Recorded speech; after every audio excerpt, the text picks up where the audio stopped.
Assalamualaikum warahmatullahi wabarakatuh. Perkenalkan, nama saya Ruditya Anggit Prananto, NIM 122170027. Di sini saya akan menjelaskan tentang distorsi informasi dan bullwhip effect yang merupakan tugas akhir semester dari Supply Chain Management dengan dosen pengampu Bapak Irwan Sujanto. Definisi dari distorsi informasi dan bullwhip effect. Distorsi informasi merupakan salah satu sumber kendala dalam menciptakan supply chain yang efisien. Sedangkan bullwhip effect merupakan fenomena di mana permintaan yang sebenarnya relatif stabil di tingkat pelanggan akhir berubah menjadi fluktuatif di bagian hulu supply chain, dan semakin ke hulu peningkatan tersebut semakin besar. Berikut merupakan ilustrasi dari bullwhip effect, di mana ada consumer, retailer, wholesaler, manufaktur. Akibat yang ditimbulkan dari bullwhip effect, yang pertama ada persediaan yang berlebihan di seluruh rantai supply keseluruhan. Kedua ada perkiraan produk yang buruk. Yang ketiga ada kapasitas yang tidak cukup atau berlebihan. Yang keempat ada layanan pelanggan yang buruk. Yang kelima ada perencanaan produksi yang tidak pasti. Dan yang terakhir ada biaya yang tinggi untuk koreksi. Penyebab distorsi informasi dan bullwhip effect ada 4. Yang pertama ada demand forecast updating, kedua ada order batching, yang ketiga ada fluktuasi harga, dan yang keempat ada rationing and short tag gaming. Yang pertama, demand forecast updating, yang merupakan peramalan pada satu periode tertentu dan perlunya updating terus-menerus. Kebijakan reorder point atau order up to level menyebabkan variabilitas order pesanan retail lebih besar dibandingkan dengan permintaan pelanggan akhir. Model ramalan yang digunakan juga dapat berpengaruh terhadap intensitas bullwhip effect. Yang kedua ada order batching, di mana ukuran pemesanan yang jumlahnya kecil sering tidak efisien dalam ongkos, sehingga dilakukan pemesanan dalam jumlah besar dalam satu satuan waktu.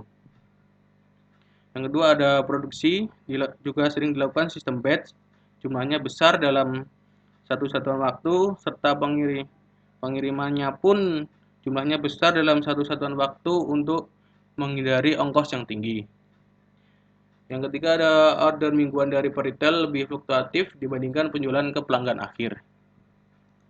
Ketika ada fluktuasi harga, di mana adanya diskon menyebabkan perubahan permintaan seperti forward buying, dan produksi dapat saja kekurangan saat ada harga khusus pada pelanggan.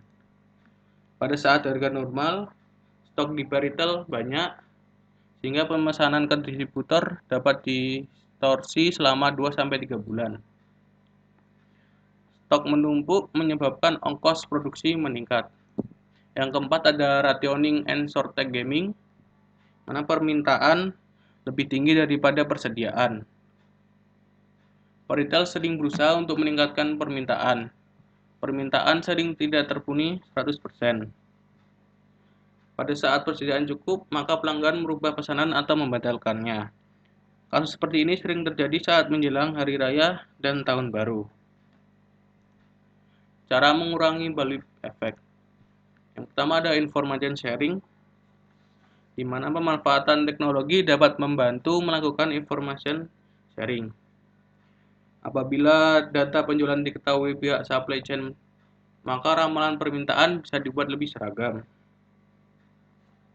Model kolaborasi CPFR, Collaborative Planning, Forecasting, and Replenishment, merupakan solusi yang baik untuk mensinkronkan ramalan di sepanjang supply chain. Kenapa CPFR penting? Setiap channel punya informasi yang berbeda. Kalau informasi tersebut dibagi, akurasi forecast bisa ditingkatkan. Contohnya, setiap channel punya program promosi yang berbeda, sedangkan manufaktur punya informasi kapasitas.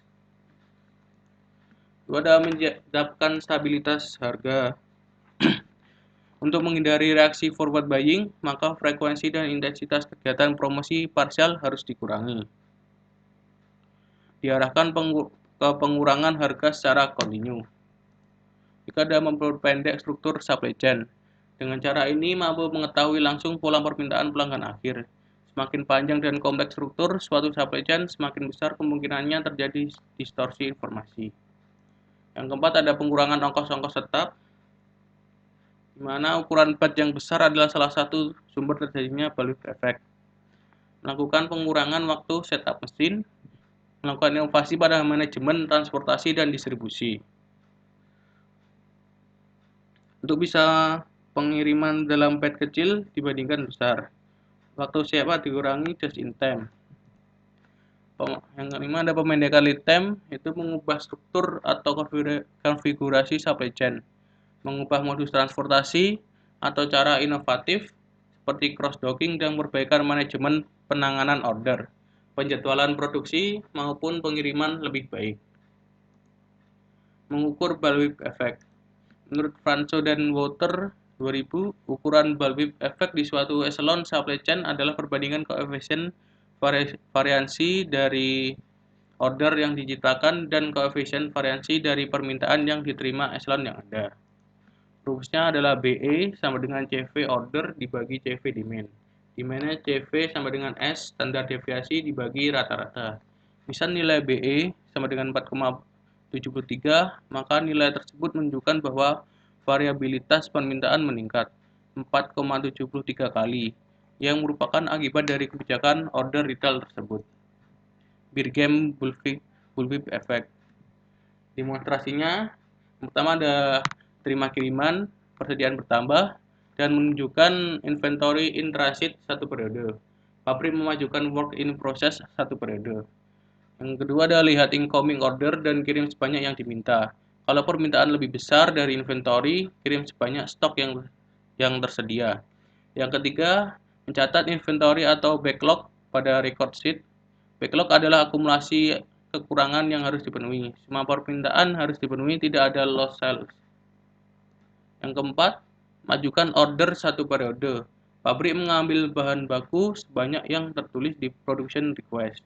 Yang kelima, tentukan besarnya pesanan dan catat dalam record sheet. Pabrik memesan ke lantai produksi atau production request. Sekian presentasi tugas besar akhir semester Supply Chain Management.